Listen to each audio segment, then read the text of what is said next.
안녕하세요. 피셔인베스트 피셔입니다.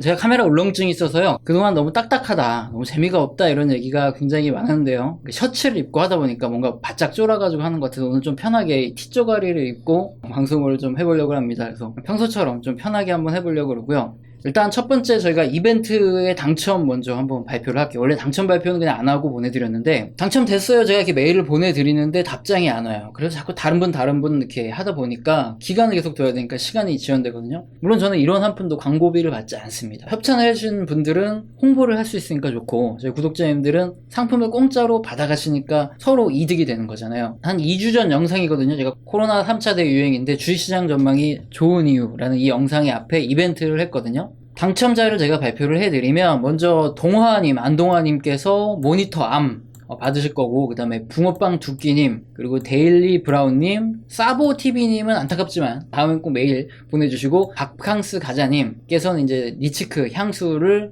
선물로 보내드릴 건데 마지막 한 분이죠. 쟁미님, 이렇게 네 분께 지금 이 영상을 보셨으면 저한테 메일을 주세요. 가능하시면 메일을 주실 때 성함이랑 연락처랑 선물 받으실 주소를 보내주시면 제가 회사에다가 자료를 전달해서 선물을 받게 해드리도록 하겠습니다. 당첨은 이 정도로 하고 본론으로 넘어가겠습니다. 12월 8일이죠. JP모건에서 우리 코스피가 3200을 찍는다. 와, 굉장하죠. 3200을 찍는다 이런 레포트가 나왔다고 합니다. 그런데 이 외국 레포트는 전부 다 유료예요. 그래서 저희가 뭐 그걸 굳이 사가지고 읽을 필요도 없고, 뭐 이런 전망 리포트는 더욱이 더 결제할 필요가 없겠죠. 그래서 뉴스에서 알아서 요약을 해주기 때문에 그 내용을 한번 같이 보시면, JP모건이 코스피 지수의 3200포인트 요거를 전망을 했는데, 이유가 첫 번째, 한국 정부의 부동산 규제로 시중의 유동성이 주식으로 몰릴 가능성이 높고, 부동산이 많이 올라서 이걸 사람들이 팔고 주식시장으로 들어온다는 거죠. 물론 뭐 그럴 가능성도 있겠죠. 그리고 두 번째가, 미국에서 조 바이든 당선자가 신임 대통령으로 취임하면 여러 정책 수혜를 입을 것이다. 일단은 뭐 그럴 가능성도 있죠. 하지만 상원에서 공화당이 된다 그러면 쉽지는 않을 것 같고요. 그렇기 때문에 이제 JP모건에서는 내년 코스피가 3200포인트까지 아주 뭐 긍정적으로 보고 있는데, 한국 주식 중에 어떤 종목을 걔네들이 좋게 봤냐? 삼성전자, 하이닉스, 삼성전기, 뭐 카카오, SK텔레콤, 뭐 이마트, 현대차, 뭐 롯데케미칼 이런 종목들을 좋게 봤다 이겁니다. 그런데 이분들이 굉장히 웃긴 분들인 게, JP모건 요분들이 웃긴 분들인 게, 상식적으로 지금 2700포인트가 코스피인데 내년에 3200포인트 간다 그러면 자기들이 추천한 종목들 뭐 지금이라도 당장 사야 되겠죠. 그래서 자기들이 갖고 있어야 되는데, 리포트를 냄과 동시에 외국인들이 오늘 8450억을 매도를 했습니다. 긍정적인 리포트를 내면서 매도를 해요. 항상 이렇게 외국 기관이라든가 우리나라 기관들도 마찬가지죠. 긍정적인 레포트를 내놓고 지들은 이렇게 당일날 매도하는, 이런 어떻게 보면 이 개인들 속되게 매기는 거죠. 예, 그러는 행동을 하는 짓거리를 워낙에 많이 했기 때문에 사실은 뭐 이제는 새롭지도 않죠. 예, 그래서 그런 친구들이 너무나 긍정적인 레포트를 내면 한번 좀 우리들은 조심을 해야 되겠죠. 그래서 최근에 사실 증권사 레포트도 그렇고 외국 레포트도 그렇고 너무 장밋빛 전망이 나왔어요. 그러다 보니까 아무래도 최근 코스피가 좀 조정을 받고 걔네들이 이제 차익 실현을 하면서 개인들한테 떠넘긴 거 아닌가, 이런 추측을 좀 해보게 되는데요. 그래서 우리가 좀 더 스마트해져야 되겠죠. 그래서 외국인이나 기관한테 당하지 않아야 되겠다 이런 생각을 좀 하고요. 그래서 외국인들이 어마어마하게 매도를 하는 바람에 오늘 코스피는 2700, 그리고 코스닥은 906포인트, 그러니까 코스피는 1.62% 떨어졌고 코스닥은 2.16% 이렇게 장을 마감을 했죠. 과연 이 JP모건 형님들이 그래도 뭐 전체 종목은 매도는 했겠지만 자기들이 한국 주식에서 이제 선호 업종으로 꼽았던 종목들 있죠.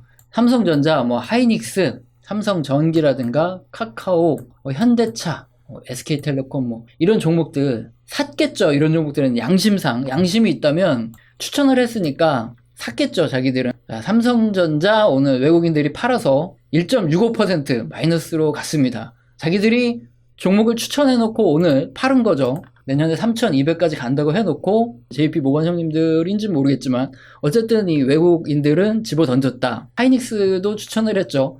역시 2.54% 추천하고 바로 던집니다. 이렇고. 그러면 하나만 더 보면 던진 거를 봐야지 재밌죠. 자, 현대차는 3.62%.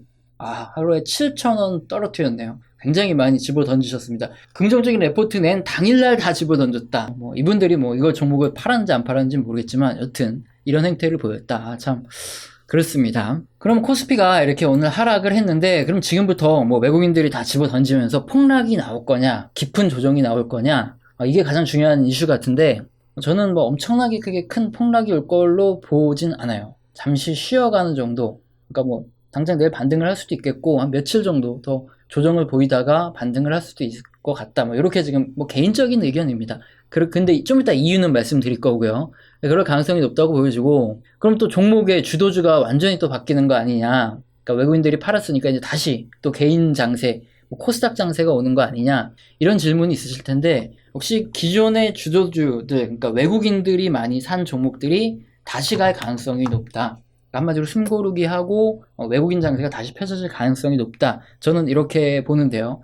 그럼 그 근거, 제 채널에서 경제 지표를 가지고 뭐 그럴싸한 근거를 가지고 설명을 드리지 한 번도 그냥 제 의견만 드린 적은 한 번도 없죠. 먼저 오늘 코스피죠. 코스피 유가구 증권 거래시장의 매매 동향을 한번 보겠습니다. 일단 개인들은 엄청나게 샀고요. 외국인 엄청나게 던졌고 기관도 합세를 했습니다. 그래서 여기에 밀려서 코스피가 개인들이 샀음에도 불구하고 주가가 밀린 거죠. 그럼 오늘만 이렇게 외국인들이 수급의 주체가 됐냐? 아니죠. 최근에 계속 외국인들이 수급의 주체가 되고 있어요. 이건 무슨 말이냐면 지난 11월 25일에 코스피가 하락을 했는데 외국인 매도를 했고요. 26일, 27일에 외국인이 매수하면서 코스피가 올랐습니다. 그리고 11월 30일에는 외국인들이 매도를 하면서 역시나 코스피가 하락을 했고요.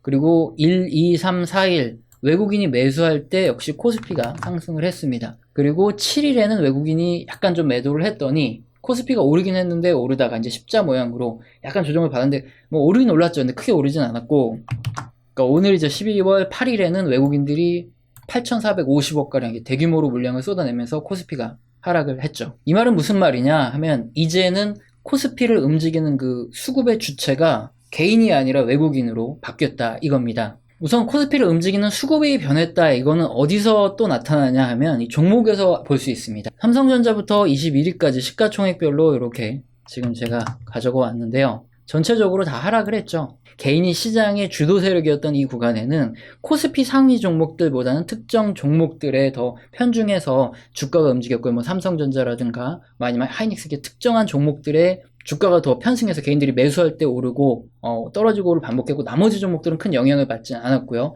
또한 중소형 코스닥 종목들의 움직임이 굉장히 활발했는데 지금처럼 외국인들이 매매의 주체가 될 때, 그러니까 수급의 주체가 될 때는 시총 상위 종목들이 외국인이 사냐 파냐에 따라서 주가가 이렇게 결정이 됩니다. 그러니까 외국인들이 많이 팔았던 날에는 시총 상위 종목들 순서대로 쭉 떨어지는 이런 흐름이 나타난다는 거죠.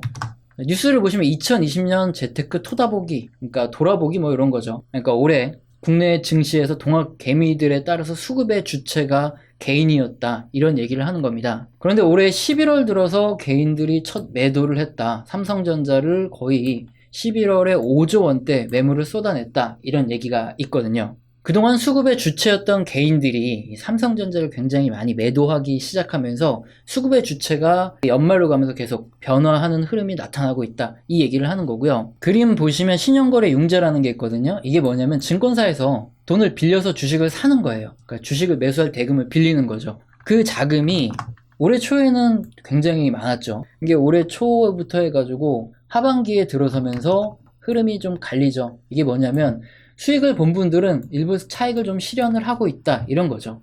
개인들 중에서도 주식을 계속 대출을 받거나 아니면 매수를 하는 분들도 있는 반면에 이제 어느 정도 차익을 실현하고 매도를 하는 분들이 올해 하반기부터 계속 나오기 시작한다는 겁니다. 그래서 이렇게 힘이 한 곳으로 이렇게 뭉쳐져 있던 이런 기간, 그러니까 개인들이 대출을 많이 받고 아니면 뭐 자기 돈도 있겠죠. 이렇게 해서 주식을 매수하는 구간에는 우리나라 개인들, 그러니까 동학개미 형님들이 어떻게 보면 수급의 주체가 돼가지고 개미들에 따라서 주가가 움직이는 이런 시장이 펼쳐졌다면 이젠 힘이 분산됐기 때문에 기존에 있던 외국인의 파워가 더 세졌고요. 따라서 우리는 그동안 개인들이 움직이던 뭐 코스닥 중소형주라든가 이런 종목을 투자할 게 아니라 외국인들의 수급의 주체가 될 때 이렇게 매매가 바뀌는 코스피 대형 우량주 위주로 종목을 선택을 하고요. 거기서 좋은 종목을 골라야 된다. 이 말씀을 드린 겁니다. 수급의 주체가 바뀌었기 때문이죠. 그러면 외국인들이 왜 이렇게 뭐 코스피 대형주로 투자를 할까요? 뭐 이거는 상식적으로 판단할 수 있겠죠. 일단 외국인들은 레포트가 또 없고요. 그리고 또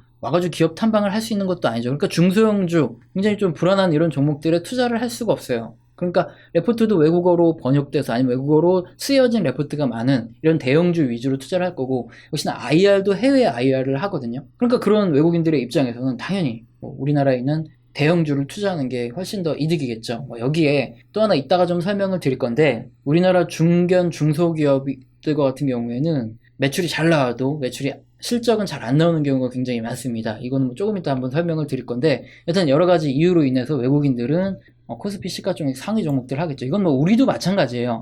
미국 증시에서 지금 로빈후드들, 그러니까 개인들이 많이 투자를 하는데, 이들도 외국인의 매매 동향을 많이 본다 그래요. 근데 우리가 미국 주식을 투자하면 우리가 외국인이 되는 거죠. 근데 우리가 외국 주식을 투자할 때 보면 뭐 애플이라든가 테슬라라든가 시가총액 상위 종목들 위주로 매매를 하거든요. 가장 정보를 접하기 쉽기 때문이고, 그나마 분석 자료라든가 이런 게 굉장히 많기 때문에 시가총액 상위 종목을 건드리지, 뭐 중소형주, 그러니까 미국에 있는 종목 중에서 중소형주는 잘 안 건드리죠.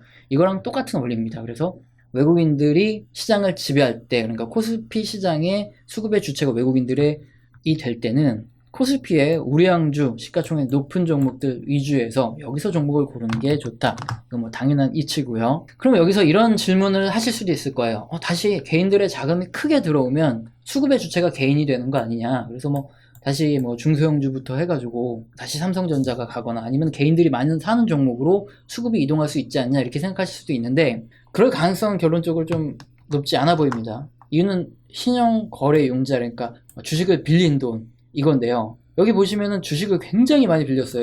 2015년에 비해서 거의 한 3배 가까이 대출이 엄청나게 많이 늘어났거든요.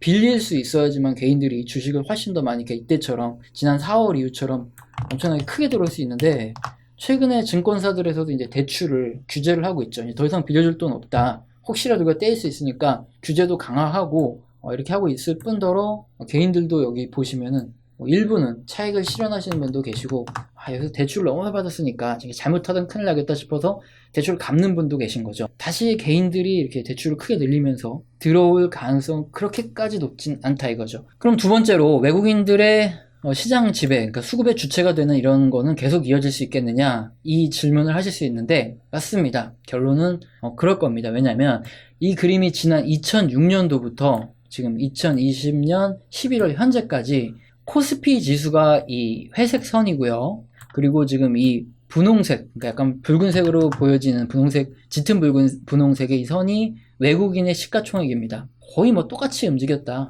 그러니까 외국인이 사실상 수급의 주체입니다. 그러니까 2006년도부터 지금까지도 그렇고, 그 전에도 거의 97년 이후부터 외국인들이 크게 들어온 순간부터 아마 우리나라 수급의 주체는 외국인이 되었을 건데요. 그럼 2020년 초에 왜 개인들이 이렇게 수급의 주체가 될 수 있었냐? 그럼 2020년 초에는 개인들의 매수가 워낙 유독 컸다는 거죠. 그럼 외국인들은 2020년 초에 시가총액이에요. 제가 이 말씀을 드린 이유는 좀 이따 수량까지 설명을 드릴 거기 때문에, 보유한 시가총액으로 보면 뭐 같이 올라가고 있습니다. 그러니까 수급의 주체는 어디까지나 외국인이었는데, 이때 개인들이 확 사면서 수급의 주체가 올해 잠깐 변화를 했었다는 거죠. 그렇기 때문에 외국인들은 지금도 그렇고 미래에도 그렇고, 개인들이 뭐 유달리 많이 사거나 기관이 유달리 많이 사는 이런 일시적인 구간을 제외하고는 앞으로도 그렇고 수급의 주체는 계속 외국인이 될 가능성이 큽니다. 여러분이 조금 관심이 있게 보셔야 될 게, 제가 계속 시가총액이라는 얘기를 했거든요. 외국인의 보유 시가총액, 이 얘기를 한 이유, 그리고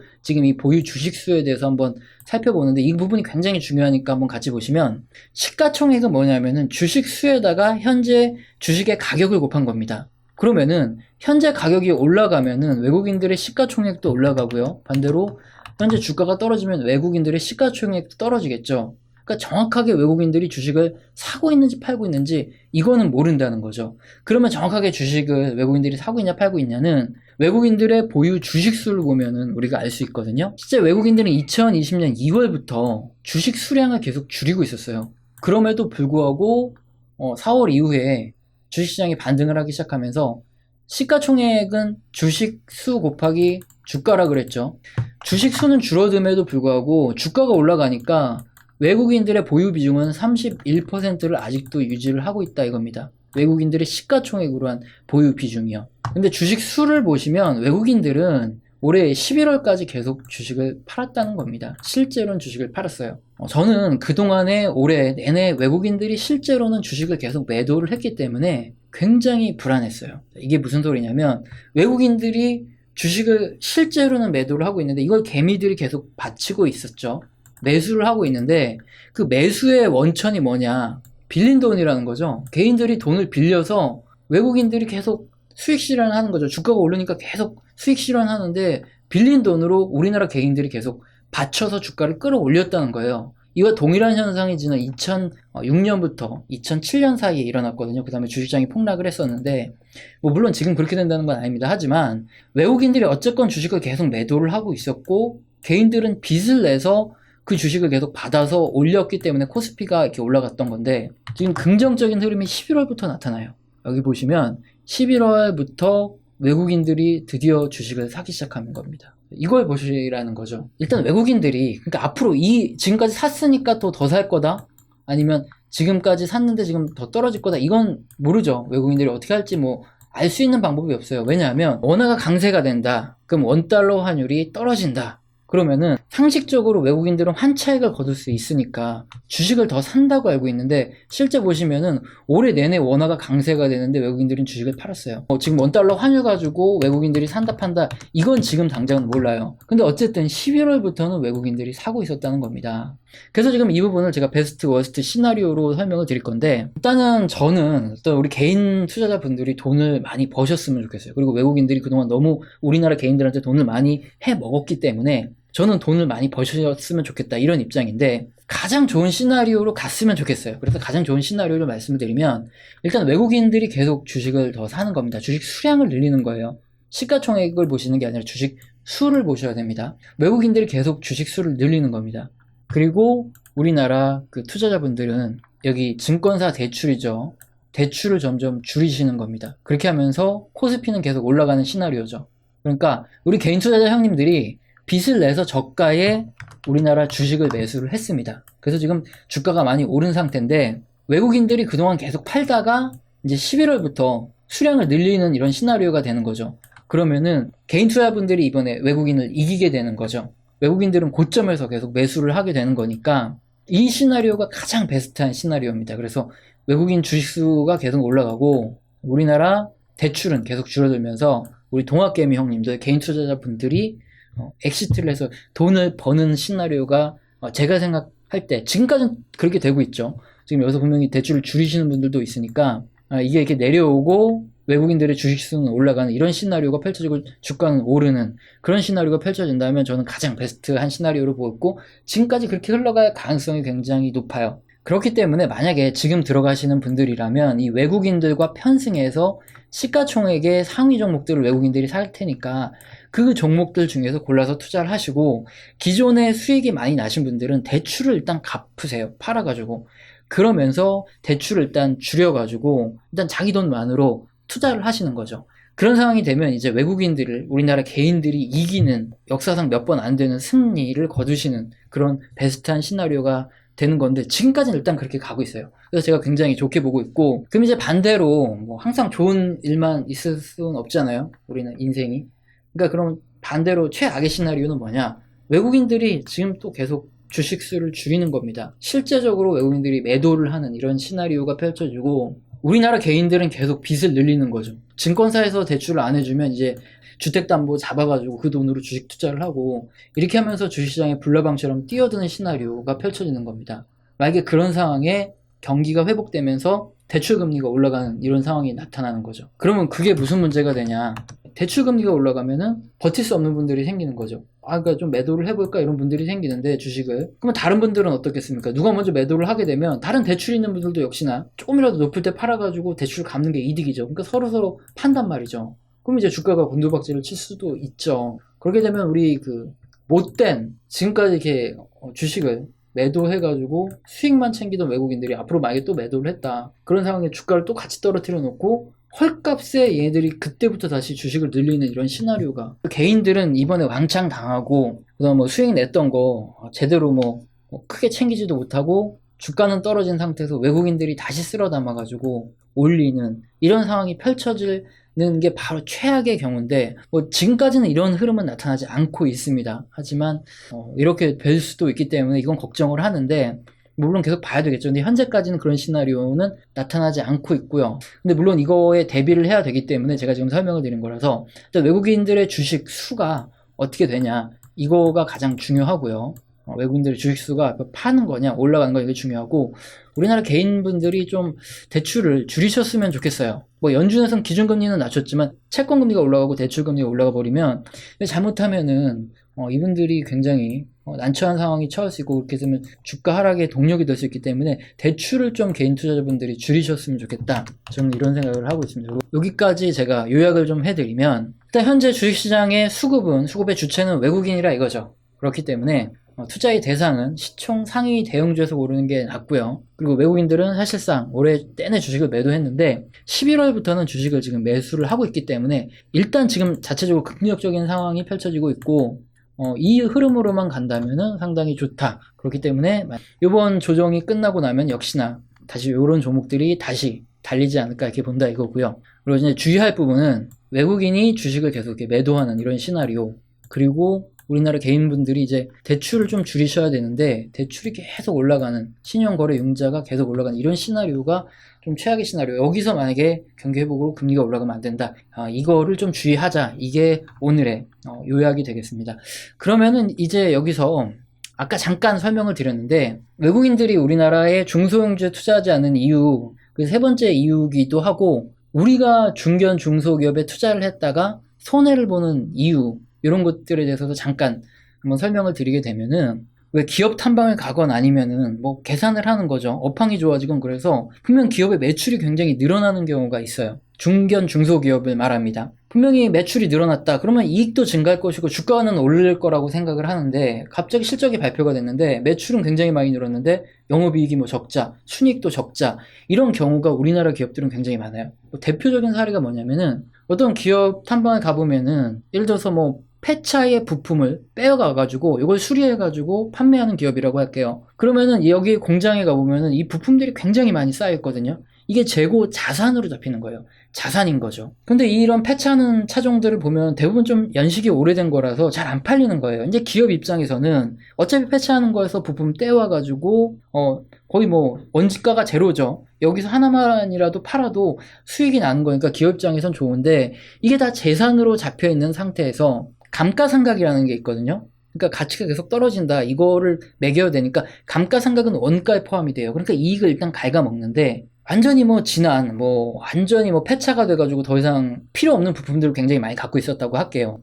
이걸 한꺼번에 이제 털어내야 되는 거죠. 이제 더 이상 팔리지도 않고 이 자산을 떨어내야 되겠다 싶을 때는 실적이 굉장히 잘 나오는 구간에 이 자산을 떨어냅니다. 그렇게 되면 뭐 비용 처리를 한다던가 이렇게 하면은 이익은 굉장히 많이 났는데, 사실적으로 이익은 굉장히 많이 났는데 실적은 마이너스가 나는 거죠. 적자가 나는 거죠. 이래서 재고 자산을 폐기시키는 경우가 굉장히 많아요. 그러면은 이런 중견 중소기업과 같은 경우에는 실제적으로 이익이 난 거니까 주가는 올라야 되는데 주가는 오히려 떨어져요. 적자가 이렇게 심하게 나? 그러면서. 왜냐하면은 커버리지를 하는, 그러니까 애널리스트들의 대형 종목 같은 경우에는 이런 것들은 기업 탐방도 가고 뭐 IR 자료를 통해서 애널리스트들이 다 알고 있기 때문에 지금 적자지만 사실상은 흑자다 하면서 뭐 적자가 나더라도 올라가죠. 대형주 같은 경우에는 다 아니까. 근데 이거는 중소형주 같은 경우에는 커버하는 애널리스트도 없고 뭐 이걸 알릴 사람이 없다 보니까 매출이 이렇게 늘었는데 적자가 늘어나, 이 회사 뭔가 문제가 있는구나 하고 수급이 안 따라줘요. 주가가 떨어지거든요. 이렇게 상승 사이클을 제대로 먹지 못하면 그 다음에는 중소형주는 상승 사이클이 다시 돌아올 때까지 굉장히 오랜 시간을 기다려야 되거나 아니면 다시 상승 사이클이 올지 않을 수도 있어요.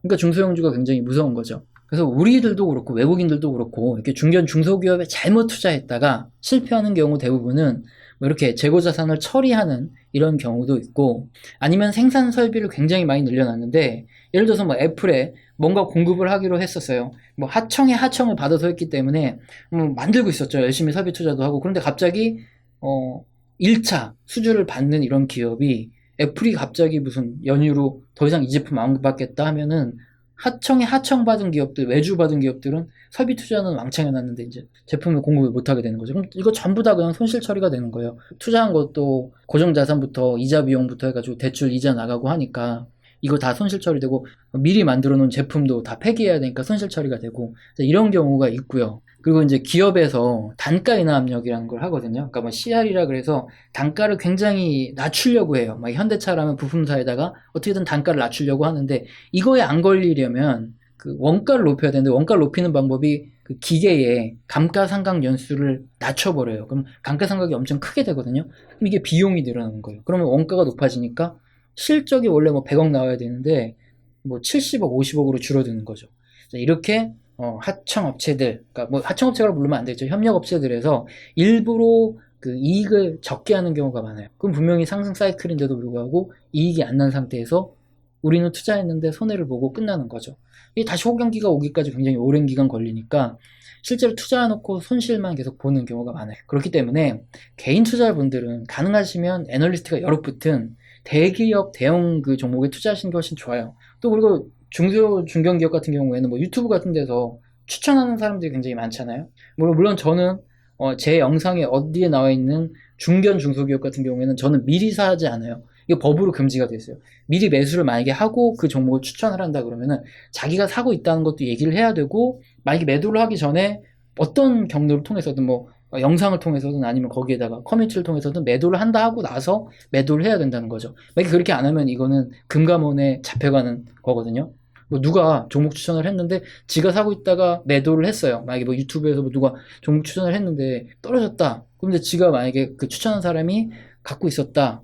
근데 이제 수급 올려가지고 매도했다 그러면 그 사람은 금감원에 걸리면 4배 배상을 해줘야 되거든요. 그렇기 때문에 한마디로 그런 중소형주라든가 작은 기업과 같은 경우에 그런 기업은 잘못하면 여러분이 총알바지가 될 수 있으니까 진짜 조심하셔야 돼요. 특히 제 영상 중에서도 가끔 이제 탐방을 가거든요. 중소 중견기업 탐방 가는데 저는 그 전에 절대 주식을 매수 안 해요. 물론 갔다 온 이후에 영상 올리고 나서 매수할 수도 있는데 그럴 때는 상관없거든요. 물론 그리고 다음에 매도할 때는 제가 매도한다고 얘기를 하겠죠. 물론 뭐 대형주 이런 거 보면 뭐 제가 얘기한다고 시세가 변하겠어요. 제가 삼성전자 매도해야 된다 그런다고 뭐 누가 변화는 안 되니까 그런 건 상관없고, 그러니까 우리 개인들은 대기업을, 그러니까 대형주 시가총액 상위 종목들을 가지고 매매를 하는 게 좋다.